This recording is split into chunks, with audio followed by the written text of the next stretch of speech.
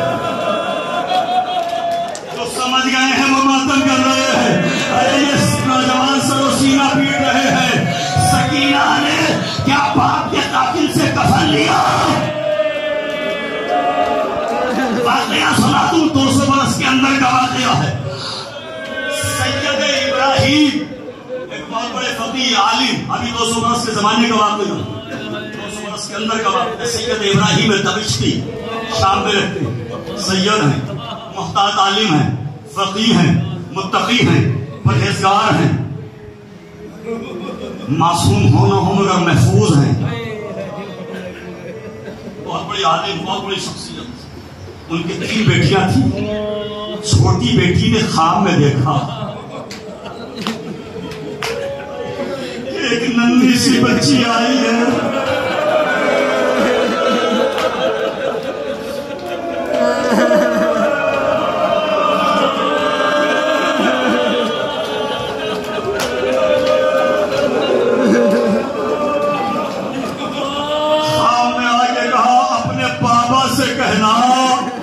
میری قبر میں پانی آ گیا ہے.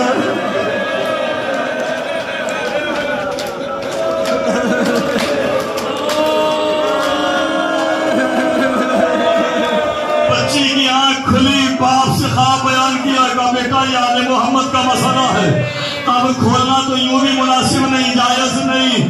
دوسرا دن ہوا, دوسری بچی نے خواب میں دیکھا اور کہا اپنے بابا سے کہنا ہم نے کوئی پیغام پہنچایا تھا, ہماری قبر میں پانی آ گیا اور ہماری قبر نشیب کی طرف جا رہی ہے. دوسری بچی سے بھی باپ نے کہا کہ یہ بڑا حساس موضوع ہے, ابھی میں فیصلہ نہیں کر پا رہا ہوں. تیسرے دن تیسری بچی نے خواب میں دیکھا.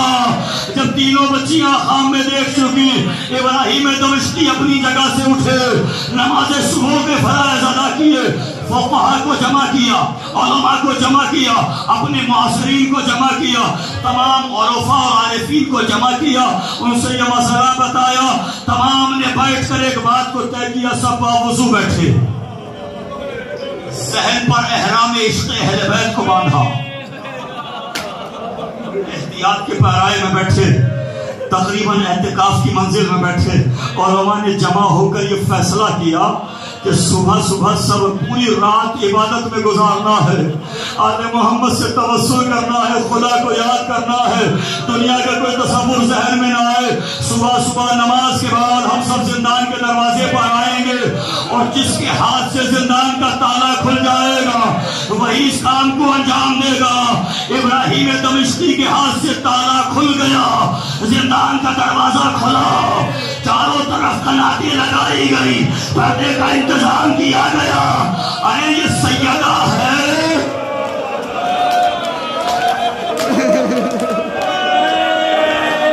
ننھی سی سکینہ, ننھی سی سکینہ نہیں, ننھی سی سیدہ ہے. چاروں طرف سے پردے کا انتظام کیا. عجب نہیں, عجب نہیں خواتین کا انتظام کیا گیا ہو. ابراہیم دمشقی اپنی بیٹیوں کو لائے ہو. جب قبر کھودی گئی اور لکھا ہے کہ جب تک قبر کھود کر نکالا گیا اور دوسری قبر میں دفن کیا گیا, ایک بڑا عرصہ تھا ابراہیم دمشقی باوضو رہے, وضو کا دامن بھی نہیں چھوڑا. ابراہیم دمشقی کہتے ہیں جب بچی کو قبر سے نکالا گیا ایسا لگ رہا تھا جیسے ابھی دفنایا گیا ہے. ارے وہی شام غریبہ کا چلا ہوا دامن, مردہ جسم سے چپکا ہوا، یعنی کفن نہیں لیا، کانوں سے گوشوارے چھنے لہو بہ رہا تھا، رخساروں پر تماچوں کے نشان، قیامت آ گئی ہائے سکینہ۔